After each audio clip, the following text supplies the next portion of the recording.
Hello， 今天呢想要介绍一下怎么样用 Notability 的录音功能来制作点读书。最近呢又在尝试重新学习泰语，几年前学过一次，但是失败了，所以说这次准备完全自学尝试看看。因为泰语的发音还有一点难，还是要多多跟读一下才行。但是这个教材和音频呢，因为它是完全脱节的，没有办法，比如说我看到哪一个单词，很快的能够听到它的录音到底是什么。但是这个呢，我们用 Notability 的录音功能就能很好的解决这个问题。效果呢大概就是这样的，我们选择手了之后呢，这里前面有个点点，这个就是我自己打的标记了，我们可以对，然后比如说我点到这一句，总之呢就是这样的感觉，可以点哪里读哪里，这样就不用每次想要读课文的时候还要再去打开 MP3， 就有一点花时间。然后在做听力练习的时候呢，也是同样的方法，因为第一次做练习的时候，念这一段听力的时候呢，我就会打一个标记，反复练习的时候就只用听自己不知道的部分就可以了。比如说这个也是一样的，我们选择到手的这一个工具，然后这个就是在第二段的时候，对，比如说如果我错了，那我就可以只听这一题，这个下面的题也是一样的，这样的话呢就会比较方便了。另外再发散一下，比如说如果你家有小朋友，可以用这一个功能呢来准备一些英语绘本，自己把它做成点读书。我自己呢做了一个，这个呢我就稍微装饰了一下，做了一个这个麦克风的图形，我们直接点这个麦克风，对，它就会点这个，它就会读哪里。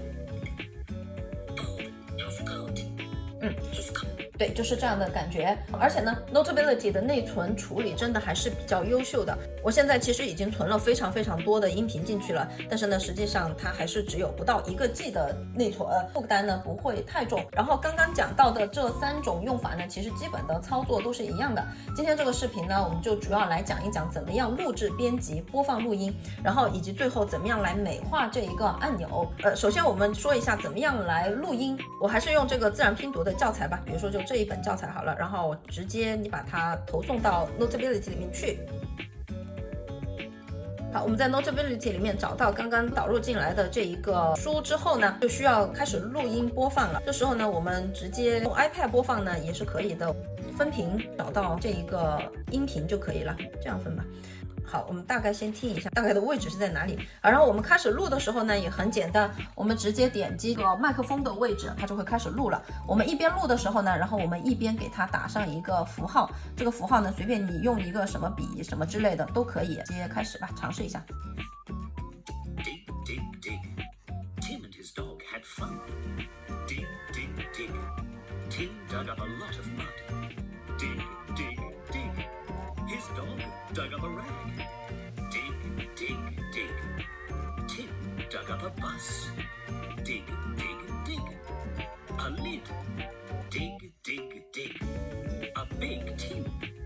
And in it, lots of bugs. 这个呢就已经完成了。录好之后呢，我们点击这个麦克风旁边的这一个按钮，就可以看到这个就是整个录制的长度了。我们点击这一个波浪线的地方呢，我们可以对这个录音进行编辑。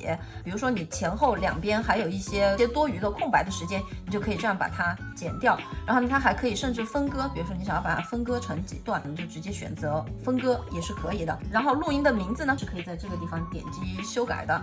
然后说一下播放的时候，如果你要播放这个录音呢，必须要把麦克风这个旁边的这一个三角形点一下，让它出现这个播放条。第二点呢，是我们这一个图标必须要换到手这一个图标才可以。这个时候呢，我们就点哪个地方，它就会读哪一句了。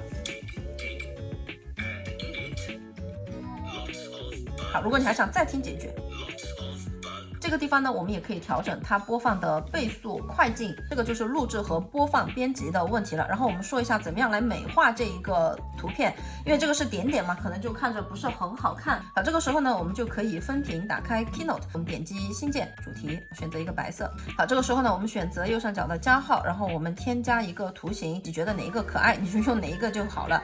好，用一个这个好了，耳机可以用黑色，然后你也可以选择这个刷子，就可以给它变换颜色。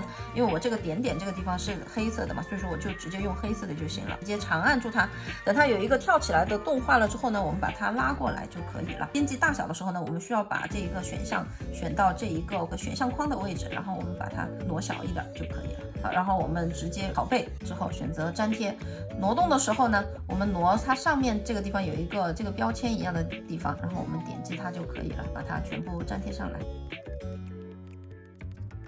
因为我这个是随手做的哈，那个点点黑色点点有点太大了，看着有点奇怪。自己做的时候呢，可以精细一点。如果你觉得 Keynote 里面的图不好看呢，你可以直接在百度上搜索透明背景的 PNG 图片就可以了。